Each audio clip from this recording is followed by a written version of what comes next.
प्रहलाद से पूछा, और जब प्रहलाद से पूछा कि पुत्र तुमने क्या सीखा, तो प्रहलाद जी बोलने लगे। प्रहलाद जी ने क्या कहा?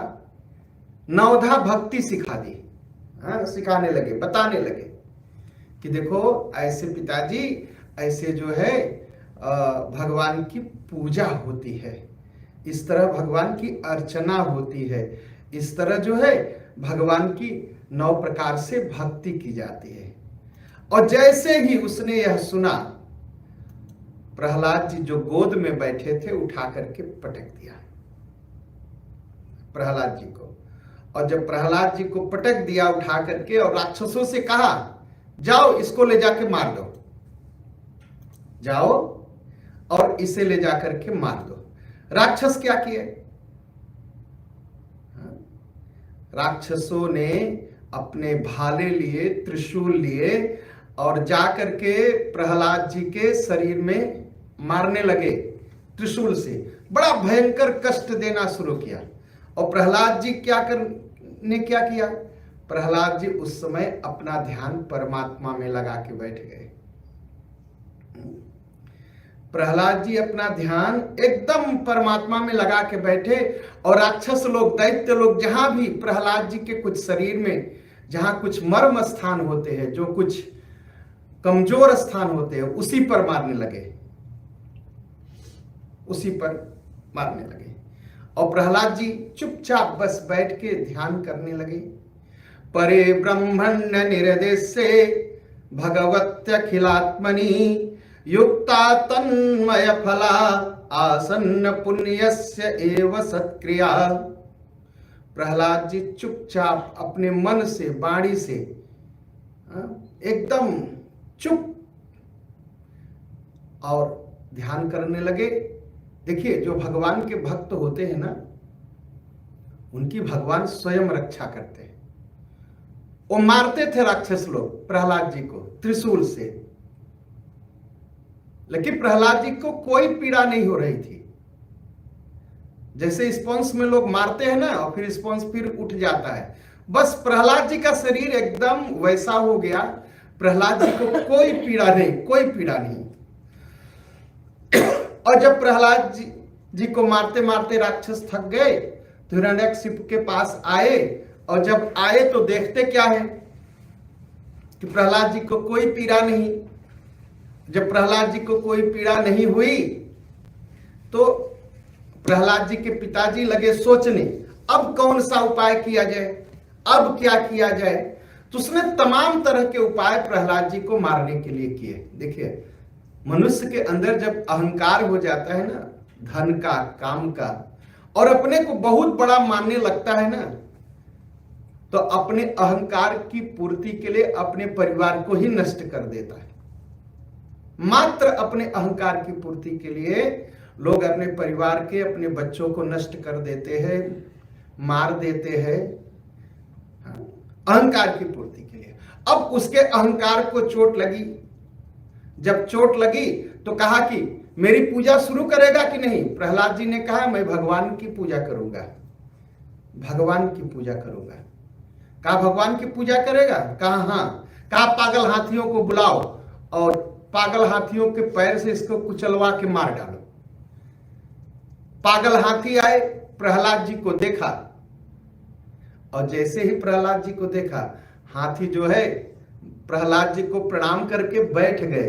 प्रहलाद जी उनके मुंह से भी राम राम राम राम बुलवाने लगे एकदम। कहा हाथी वापस चले गए। अब तो प्रहलाद के पिता और पागल हो गए। कहा हाथी, हाथी तो अच्छा चलो समझ जाता है, गणेश का रूप है, हो सकता है। हाँ, सांप को बुलाओ। जहरीले सांपों को जंगल से लाया गया और प्रहलाद जी के गले में, प्रहलाद जी के हाथ में, प्रहलाद जी के पैर में बांध दिए गए, छोड़ दिए गए। जहरी विषधर सांप आए, प्रहलाद जी को काटते वो सांप। प्रहलाद जी को कुछ असर नहीं होता। और कुछ ऐसे सांप थे, वो भी प्रहलाद जी को प्रणाम करके चले गए। अब क्या किया हिरण्यकशिपु ने? अब एक तांत्रिक को बुलाया, एक तांत्रिक को बुलाया और उस तांत्रिक ने कृत्या राक्षसी बना दी मंत्र से। और कृत्या राक्षसी से क्या कहा, उत्पन्न कराई, कहा प्रहलाद को मार दो। अब कृत्या राक्षसी होते हैं लोग ना, जब सब तरह से थक जाते हैं तो जादू टोना और भूत प्रेत में लग जाते हैं, भूत प्रेत में लग जाते हैं। तो अब तो उसका दिमाग, और जिसका दिमाग खराब है वही भूत प्रेत पूजता है। अहंकार में और स्वार्थ में लोग भूत प्रेत के चक्कर में फंस जाते हैं। अब प्रहलाद का पिता जो सारे संसार का मालिक, त्रैलोक्य का मालिक बना था, सभी देवताओं को हरा दिया था, सब लोग भाग करके अपनी जान बचा के भाग गए थे देवता लोग। ऐसा व्यक्ति के अंदर जब अहंकार आया और उस अहंकार की पूर्ति के लिए जब पूर्ति नहीं हुई, किससे नहीं पूर्ति हुई, उसके अहंकार को चोट देने वाला कौन पैदा हो गया, उसी का बेटा, वो भी 5 बरस का बेटा। प्रहलाद जी 5 बरस के थे। 5 बरस के बच्चे को मारने के लिए उसने तांत्रिक को बुलवाया और कृत्या राक्षसी पैदा कर दी। और कृत्या राक्षसी पैदा करके वो भी प्रहलाद जी का कुछ नहीं बिगाड़ पाई। कहा अब ये तांत्रिक से तो नहीं सुना, अब एक काम करो। कहा क्या, इसको ले जाओ पहाड़ के ऊपर से चढ़ करके नीचे फेंक दो, मर जाएगा। प्रहलाद जी को लेकर के राक्षस पहाड़ पर चढ़े और पहाड़ पर से छोड़ दिया।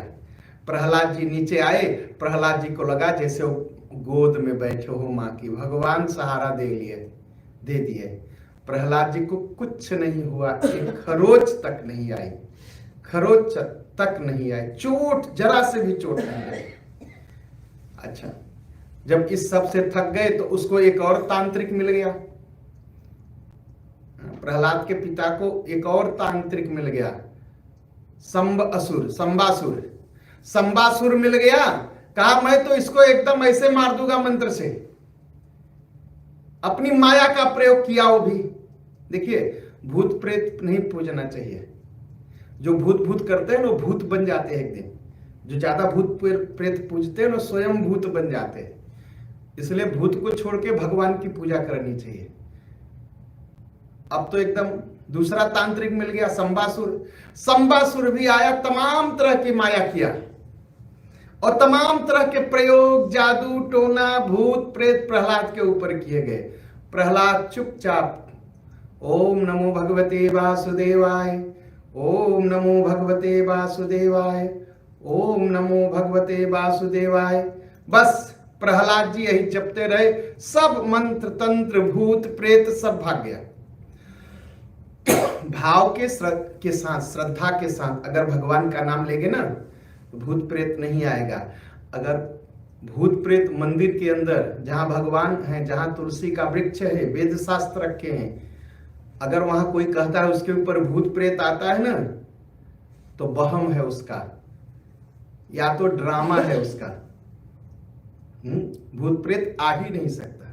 प्रहलाद जी बस भगवान का नाम लेते रहे, सब तंत्र मंत्र संबासुर का सब बेकार हो गया, सब बेकार हो गया। फिर क्या किया प्रहलाद के पिता ने, प्रहलाद जी को एक कोठरी में बंद कर दिया। और जब कोठरी में बंद किया, कोठरी मतलब कामर में बंद किया जहां सांस नहीं ले सकता कोई। कहा इसको बंद कर देंगे, इसको ऑक्सीजन नहीं मिलेगी, सूर्य स्तोफ नहीं मिलेगा, सांस नहीं मिलेगा और ये मर जाएगा। वही है ना, भगवान जिसको बचाने वाला हो। जब उसमें बंद कर दिया तो भगवान तो प्राण के अंदर बैठे हैं, आत्मा के अंदर बैठे हैं, हृदय में निवास है। सिय राम मैं सब जग जानी, भगवान तो सब जगह है, कण कण में है।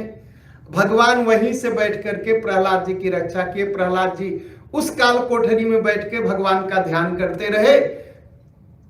और जब उसने सोचा कि अब प्रहलाद तो मर गया होगा, दरवाजा खोला जाए, तो जब दरवाजा खोला गया तो प्रहलाद जी ओम नमो भगवते वासुदेवाय, ओम नमो भगवते वासुदेवाय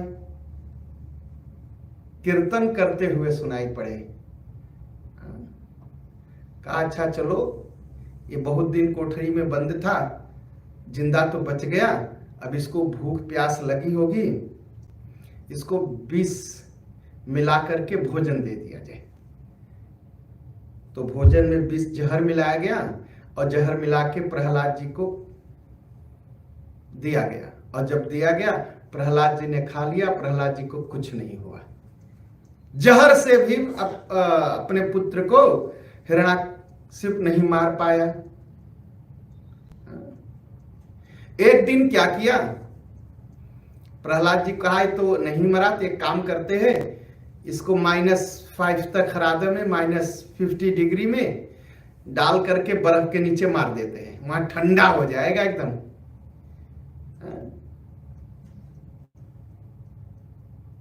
तो क्या किया, बर्फ की गुफा में एकदम डाल करके बंद करा दिया।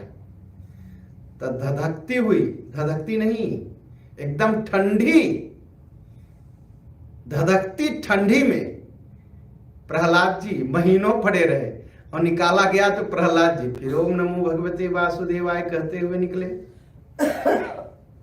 आग में डाला। एक बार क्या किया, एक बार प्रहलाद जी के शरीर में पत्थर बांध दिया गया, और सोचा पत्थर बांध करके समुद्र में डाल देते हैं, डूब जाएगा और मछली खा जाएगी, मर जाएगा।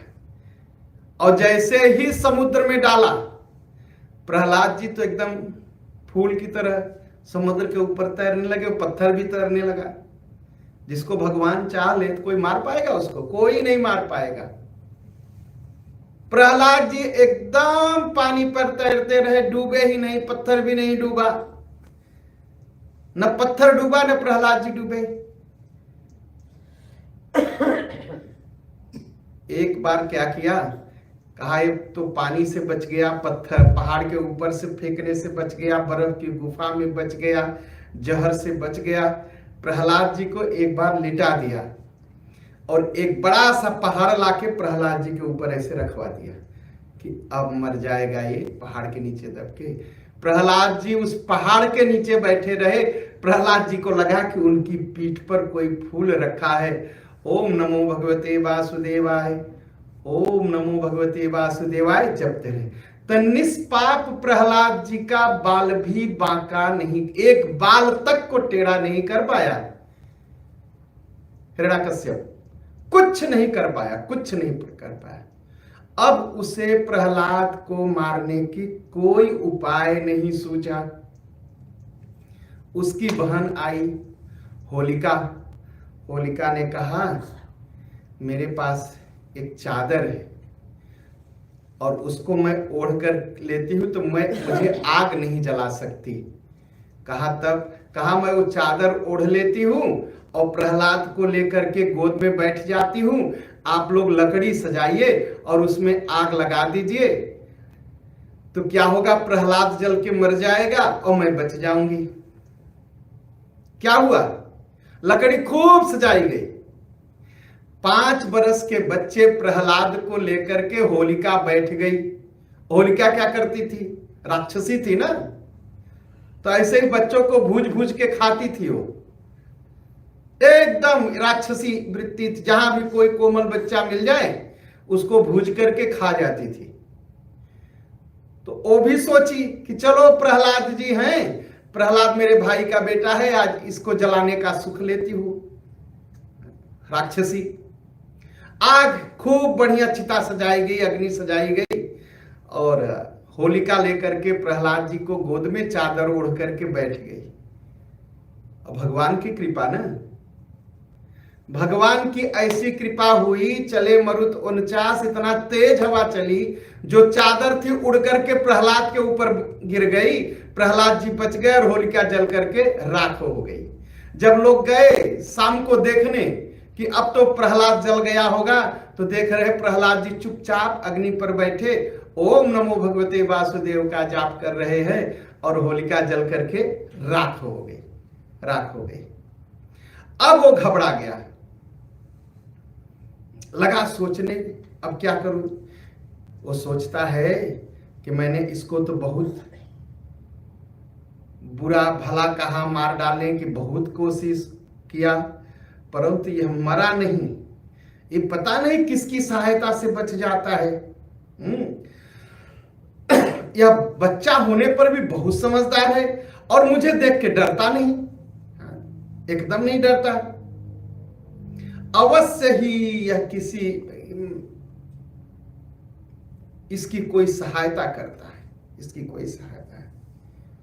और लगता है किसी के विरोध करते करते मेरी मृत्यु हो जाएगा। मन में डरने लगा, एकदम मन में डरने लगा। इस प्रकार सोच करते उसका चेहरा उतर गया, दुखी हो गया। तो शुक्राचार्य के जो पुत्र थे, कौन, संड और अमर्क, दोनों ने हिरण्याकश्यप का जब चेहरा देखा उतरा हुआ, तो गुरुपुत्र थे, वो आए, तो जाकर के कहने लगे कि स्वामी, आपने अकेले ही तीनों लोकों पर विजय प्राप्त कर ली, मृत्यु लोक, पाताल लोक, स्वर्ग लोक, सब पर विजय प्राप्त कर ली। आप एक बार आंख टेढ़ी कर देते हैं, सब लोग कांपने लगते हैं, सारे लोकपाल कांपते हैं। आपको चिंता करने की जरूरत नहीं है। अरे बच्चे हैं, कुछ भलाई बुराई खिलवाड़ है, बस ऐसे बहका दिए। न तस्य चिंत्यम तव नाथ चक्ष्महे न वै शिशुनाम गुण दोषयोः पदम। कहा चिंता करने की जरूरत नहीं है। कहा तो क्या करना है? कहा हम लोग अपने पिताजी को बुलाते हैं शुक्राचार्य। और शुक्राचार्य क्या थे? शुक्राचार्य के एक ही आंख थी। आए, कहा शुक्राचार्य को बुलाया जाए, मेरे पिताजी को, और एक काम और किया जाए। हो सकता है उनके आने में थोड़ी देर हो, जब तक वो आए तब तक ये डर करके कहीं भाग न जाए, इसलिए इसको वरुण पास में बांध करके रख लिया, इसको बांध करके रखा जाए। और हो सकता है जब पिताजी आएंगे, गुरुजनों बड़े लोगों की सेवा करेगा, तो इसकी बुद्धि कुछ सुधर जाएगी, क्योंकि प्रहलाद की बुद्धि खराब हो गई है। भाई मरता क्या न करता, जब सब तरह से हार गया हिरण्याकश्यप का, अच्छा ठीक है, गुरुपुत्रों की सलाह मान ली हिरण्याकश्यप ने।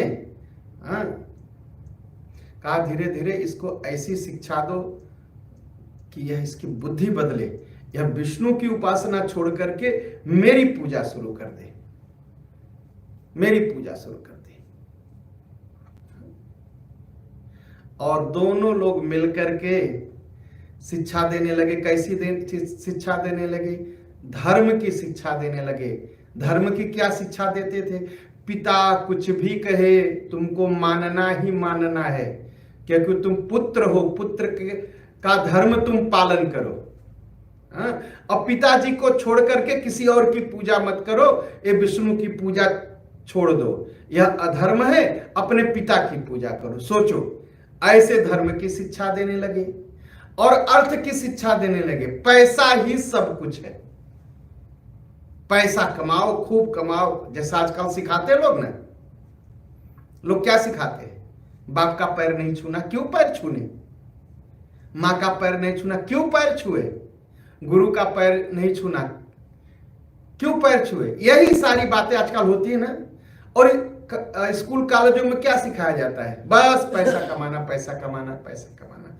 और काम कैसे ज्यादा सुख हम प्राप्त कर सके, आजकल के कॉलेजों में, आजकल की यूनिवर्सिटियों में यही सिखाया जाता है। कैसे धन कमा सके और कैसे काम और भोग में कैसे लग सके।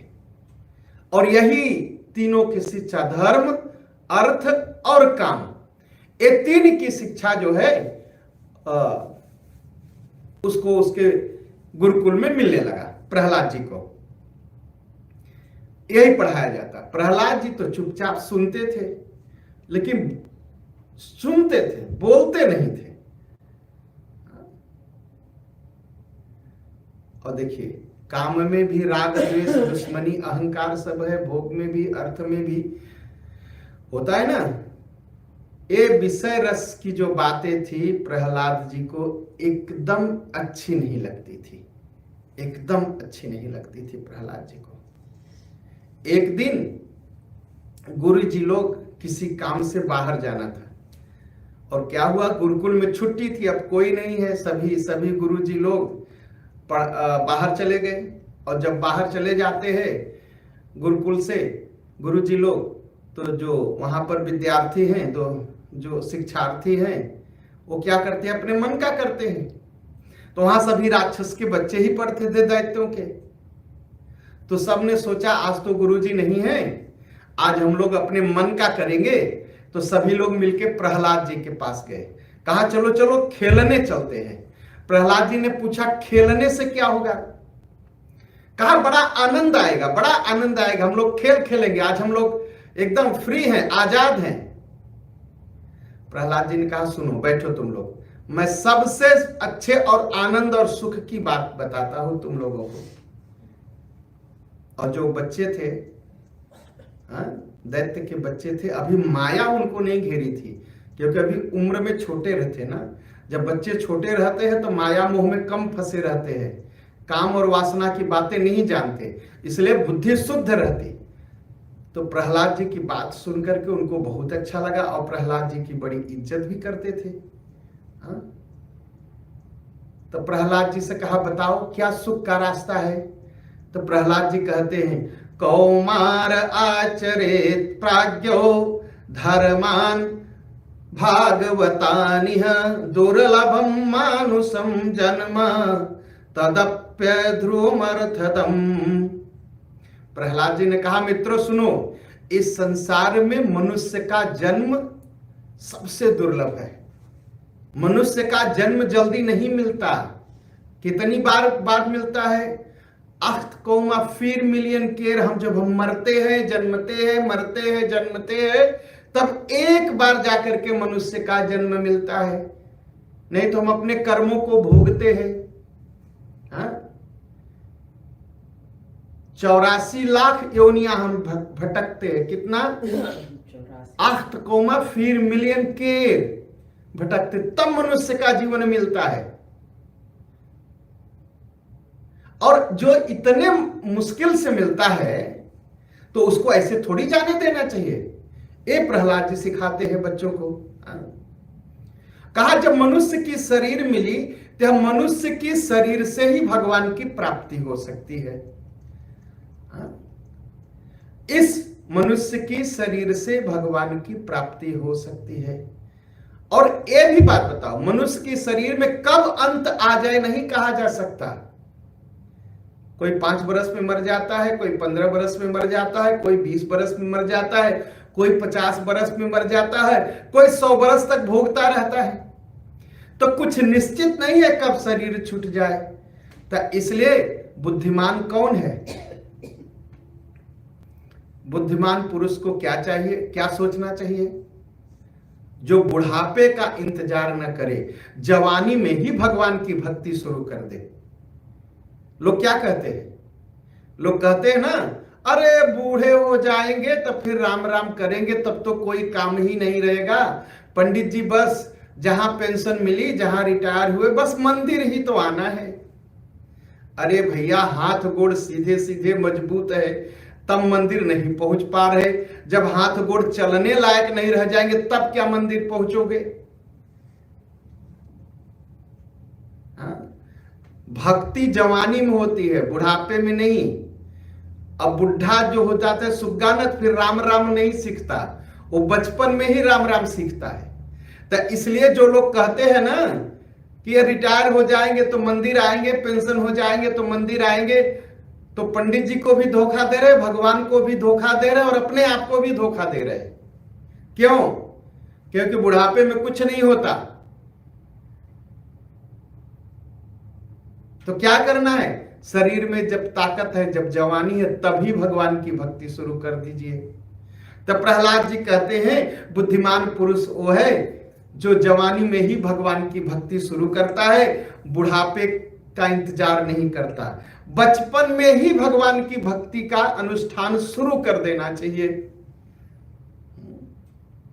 और हम भी अपने बच्चों को क्या सिखाते छोटे में? हाँ बेटा, जल्दी बड़ा हो जाए, तेरी शादी करेंगे। ये नहीं सिखाते बेटा राम राम करो, तुम्हें भगवान मिलेंगे। क्या सिखाते हैं? बेटा जल्दी बड़ा हो जा, तुम्हें दुल्हनियां दिलाएंगे। उसका जीवन नष्ट कर देते हैं। तो सबसे अच्छा क्या है? सबसे अच्छा है बच्चे को बचपन से ही भगवान की भक्ति सिखाइए। ये मत सिखाइए कि चलो बूढ़ा हो जाएगा तो मंदिर जाना, बूढ़ा हो जाएंगे तो पूजा करना, बूढ़े हो जाएंगे तो भगवान की भक्ति करेंगे, बुढ़ापे में कुछ नहीं होता। तो प्रहलाद जी कहते हैं मित्रों, हम लोग आज से ही भक्ति शुरू करेंगे, भगवान का नाम जपेंगे। और इस जीवन का भाइयों, इस जीवन की बस एक ही सफल, लोग कहते हैं ना बड़ा पैसा कमाएंगे तो सफल जीवन मानेंगे, मिनिस्टर प्रेसिडेंट बन जाएंगे तो सफल जीवन मानेंगे। जरा जो प्रेसिडेंट बन गए जरा उनसे पूछ लीजिए 4 साल बाद 5 साल बाद जब कुर्सी जाती है तो क्या रुलाई होती है उनकी, हाँ? किस तरह जलते हैं वो बैठ करके। मिनिस्टर प्रेसिडेंट बनने में भी सुख नहीं है, धनी बनने में भी सुख नहीं है। सुख क्या है, सफलता क्या है? भगवान, इस जीवन को भगवान को पाने के लिए लगाइए। किसी जीवन में मुझे भगवान को पाना है, बस जीवन सफल हो जाएगा। और लोग कहते हैं भगवान मिलेंगे नहीं, एकदम मिलेंगे, इसी जीवन में मिलेंगे। नाम लेते रहिए, सत्संग करते रहिए, भगवान मिलेंगे जरूर। और जब भगवान मिल जाएंगे ना तो इतना सुख है जो आनंद सिंधु सुख राशि। भगवान के पास इतना सुख है कि उस सुख के एक बूंद से सारा संसार मस्ती में रहता है। और जब पूरा आनंद मिल जाएगा तब क्या होगा, सोचिए। भगवान ही आनंद दे सकते हैं। इसलिए जीवन की सफलता यही है कि हम भगवान की भक्ति कर सके, भगवान को पा जाएं, और भगवान के पाने के बाद फिर भगवान की भक्ति करते रहे। यही है, भक्ति करिए भगवान मिलेंगे, और भगवान मिलेंगे फिर भक्ति करिए, एकदम यही जीवन की सफलता है। जीवन की बस यही सफलता है। इसलिए और कहते हैं मित्रों सुनिए, कहा इंद्रियों से जो सुख भोगा जाता है ना, वह जानवर बनेंगे तो भी भोग लेंगे। जानवर भी बच्चे पैदा कर लेता है ना, जानवर भी सुंदर पेड़ देख करके नीचे बैठ जाता है, जानवर भी सुंदर संगीत सुन लेता है तो खड़ा होकर के सुनने लगता है। जो इंद्रियों से सुख मिलता है वह जानवर भी पा जाता है। तो अगर वही सुख लेना है तो जानवर भी लेता है, मनुष्य भी लेता है। तो मनुष्य होने का फल क्या है? मनुष्य होने का फल यही है कि भगवान की प्राप्ति के लिए कुछ किया जाए, करना चाहिए। और उसी सुख के लिए जो जानवर ऐसे ही पा जाता है, उस सुख के लिए इतना परिश्रम करने की जरूरत नहीं है। इतना सत्य कहूं, इतना पढ़ने की भी जरूरत नहीं है, इतना धन जुटाने की भी जरूरत नहीं। उस सुख को पाना है तो बस भगवान की भक्ति करिए। और जब तक शरीर है ना, आज नहीं कल बीमार होंगे, कर्म के अनुसार बीमार होंगे। हमारे जो कर्म है हमको फल देंगे, उससे हम बीमार होंगे, उससे सुख मिलेगा, उससे दुख मिलेगा, शोक मिलेगा, मृत्यु के मुंह में जाना पड़ेगा। तो मृत्यु के मुंह में जाने से पहले क्या करना चाहिए? भगवान की भक्ति कर लेनी चाहिए। और मनुष्य की उम्र कितनी है? प्रहलाद जी ने पूछा मित्रों मनुष्य की उम्र कितनी है? कहा 100 बरस मान लो। कहा जब 100 बरस है तो उसमें तो आधा जीवन तो ऐसे बीत जाता है। 24 घंटा में हम क्या करते हैं? 10 से 20 घंटा सोते ही रहते हैं, 10-12 घंटा सोते हैं, बैठे रहते हैं। तो 100 बरस में 50 बरस बचता है ना। और 50 बरस में क्या करते हैं? 20 बरस तो गदह 25 में से बीत जाता है, खेलने कूद में बीत जाता है। कितना बचा? 30 बरस बचा ना। और 30 बरस में आधा टाइम तो लड़ने झगड़ने में बीत जाता है। निंदा करने में बीत जाता है, और उससे जो बचा तो क्या करते हैं, पैसा कमाने में लगा देते हैं, और अंत में जाते समय न पैसा साथ जाता है, न सुख साथ जाता है, न परिवार साथ जाता है, कोई साथ नहीं जाता। तो जीवन ऐसे ही बर्बाद हो जाता है, ऐसे ही समाप्त हो जाता है। इसलिए मित्रों, जितना भी समय है हम लोगों को अपने हित की बात सोचना चाहिए, और हित की बात क्या है, बस भगवान की सेवा करना, भगवान को प्रणाम करना, भगवान का नाम जपना। इसलिए जो भी समय है उसको भगवान की सेवा में लगाना है। कहा जरा सोचो, जिसकी इंद्रियां बस में नहीं है, माया में, ममता में जो एकदम फंसा हुआ है, वो क्या अपनों को छुड़ा पाता है? नहीं छुड़ा पाता है। धन में, काम में फंस करके तमाम तरह के अनर्गल कृत्य कर देते हैं लोग, और जो जिस हालत में है उसे उसी में सुख नहीं है। अब कहेंगे कैसे?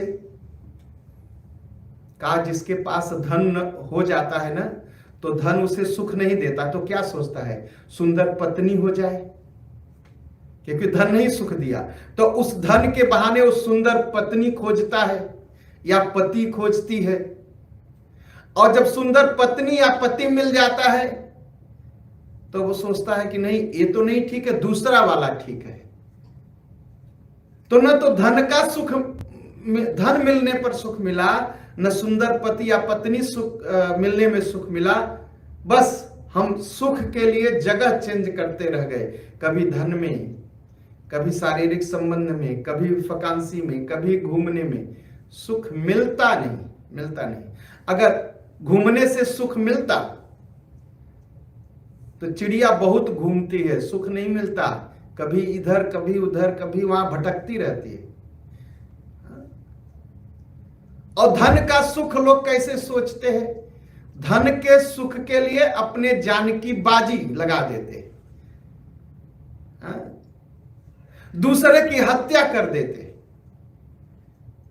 और काम के सुख के लिए पत्नी पति की हत्या कर देती है, और पति जो है पत्नी की हत्या कर देता। क्या होता है? ऐसा करते हैं लोग। धन के सुख, धन के सुख के लिए, वासना के सुख के लिए लोग एक दूसरे की हत्या तक कर देते हैं। फिर कर्म में हम फंसे रहते हैं, फंसे रहते हैं, फंसे रहते हैं।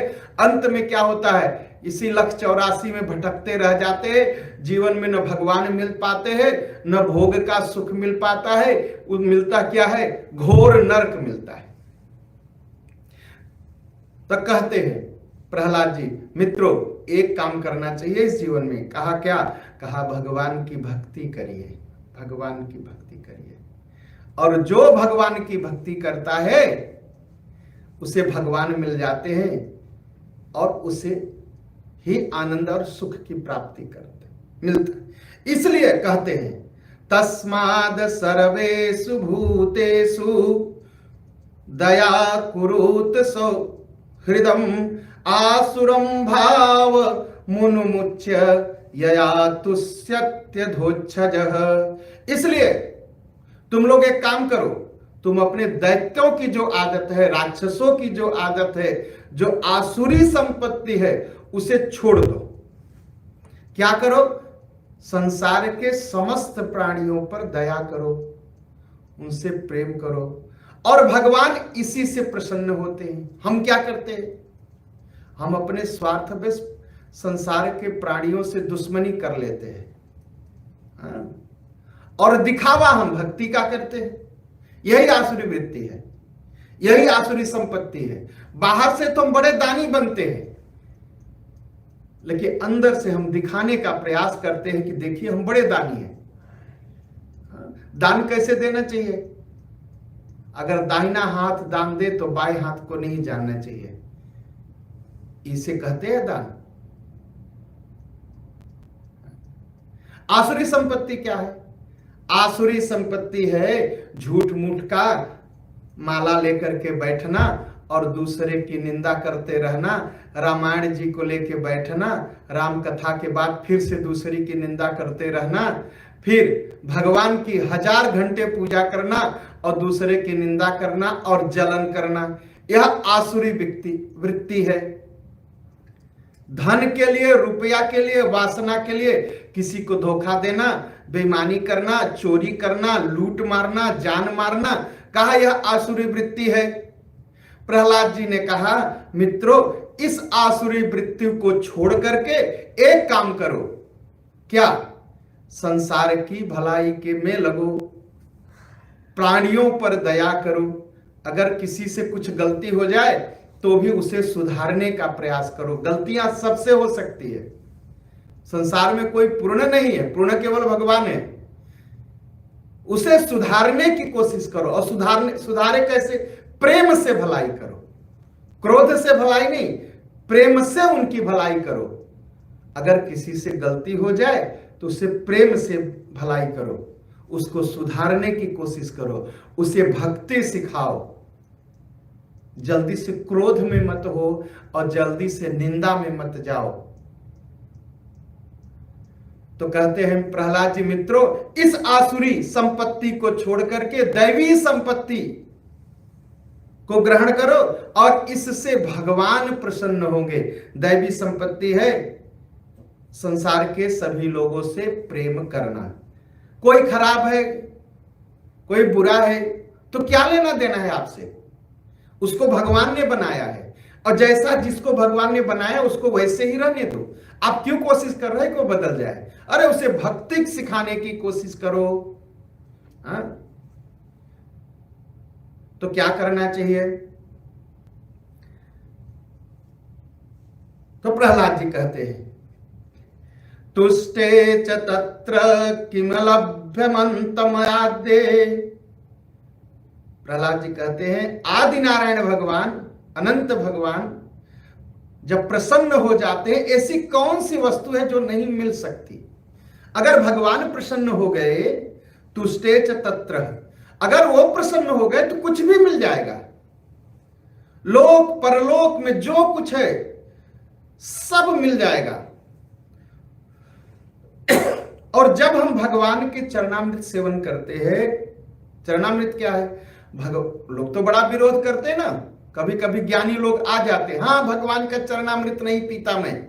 अरे तुम्हारी बुद्धि में पाप भरा है, तुम थोड़ी पी पाओगे। जो लोग भगवान का चरणामृत सेवन करते हैं ना, उनको मुक्ति मिलती है। जो भगवान के नाम के गुणों का कीर्तन करते हैं ना, उनको मोक्ष की क्या आवश्यकता, कोई जरूरत नहीं मोक्ष की। हम भगवान के नाम का कीर्तन कर सके, भगवान का प्रसाद ले सके, भगवान का चरणामृत का पान कर सके, इससे जो है हमें मुक्ति मिल जाएगी। और मुक्ति की भी क्या जरूरत है? जब हम पिएंगे तो हमारी बुद्धि शुद्ध होगी, उससे जो है भगवान के प्रति भक्ति पैदा हो जाएगी। जब भगवान के प्रति भक्ति पैदा होगी तो भगवान का नाम जब शुरू हो जाएगा तो हमारा मन भगवान के नाम में लगेगा, नाम जपने में, भगवान के रूप में लगेगा, भगवान के रूप का दर्शन करेंगे, भगवान की लीला में हमारा मन लगेगा, भगवान की कथा सुनने लगेंगे और भगवान के तीर्थों में हमारा मन लगेगा। जहां जहां भगवान ने लीला की है हम वहां वहां तीर्थ करने जाएंगे, हम वहां तीर्थ यात्रा करेंगे। तो नाम रूप लीला और धाम, इसमें हमारी भावना लग जाएगी, हमारा भाव लग जाएगा और हमें मुक्ति मिल जाएगी। ऐसा करना चाहिए मित्रों। यह प्रहलाद जी दैत्यों के बच्चे जो वहां गुरुकुल में पढ़ते थे, ऐसी ही बातें उनको सिखाने लगे।